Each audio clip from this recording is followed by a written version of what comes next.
This week on the Marching Drill Down, Miss Kansas shows off her band spirit, and I'll tell you about the University of Michigan's halftime show remembering 9/11. All that and more, now on the Marching Drill Down.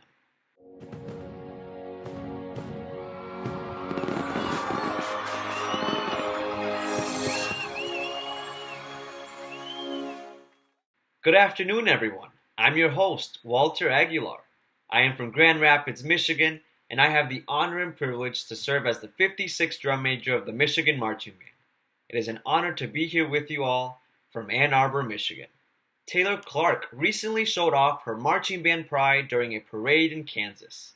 Clark, a 2021 graduate from Kansas State University, was seen wearing high heels that represented her time in the Pride of Wildcat Land Band.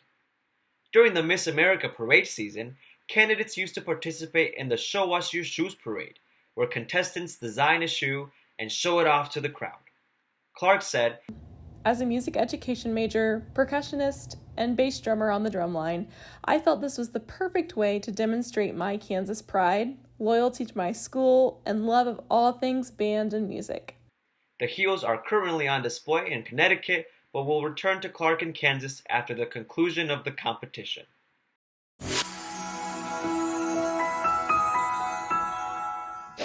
Rapper Lil Nas X marched his way onto the MTV Music Awards stage.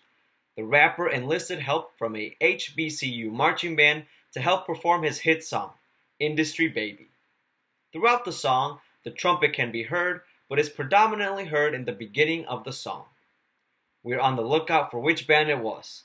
Let us know in the comments if you know.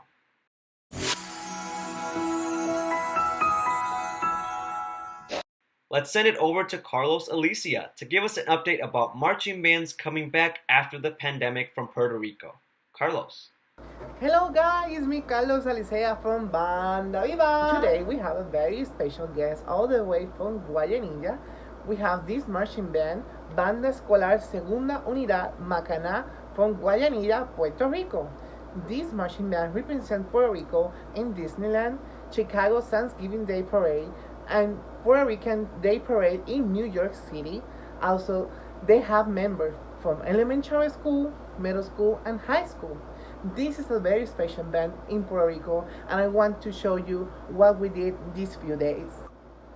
I want to invite you all to look this video about how much fun we got making our first rehearsal after COVID-19 in these few days. So stay tuned to look this video because we made it a lot of love all the way from Puerto Rico, and we want to say thank you to God Class and Style Plus Band for giving us, for the first time in Puerto Rico, we have the Genesis custom flags here in Puerto Rico. So thank you so much, Style Plus Band and God Closet, for making this happen. We love the flag so much, and we can wait for the uniforms and all the accessories what we need for Puerto Rico and for all the marching bands here in Puerto Rico. So thank you so much, Style Plus Band and God Closet, sending you a lot of love all the way from my country, Puerto Rico.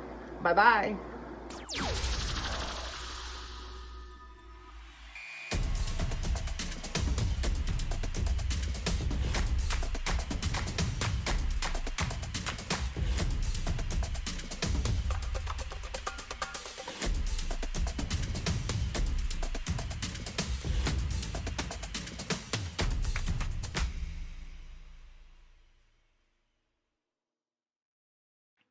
The Marching Arts Access, Safety, and Inclusion Network, also known as MASSN, just announced their upcoming meeting dates for the fall. The group plans to host a repeat of their Me Too in Marching Arts workshop on September 22nd, followed up with a town hall discussion on mental health and post-tour depression on the 24th. MASSN is also excited to launch their winter edition of the March with Pride Scholarship. The scholarship is for LGBTQIA+ performers and independent WGI ensembles. Applications are due October 31st. To apply or donate to the scholarship, you can visit their website down below.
For our final story, I am going to talk to you about our performance. As I hope many of you have seen, this past weekend the Michigan Marching Band paid tribute to 9/11 in a halftime show unlike any other. Throughout the emotional performance, which included lasers, glowing orbs, and very bright flashlights to create memorable formations of the Twin Towers, the outline of the United States, and the American flag.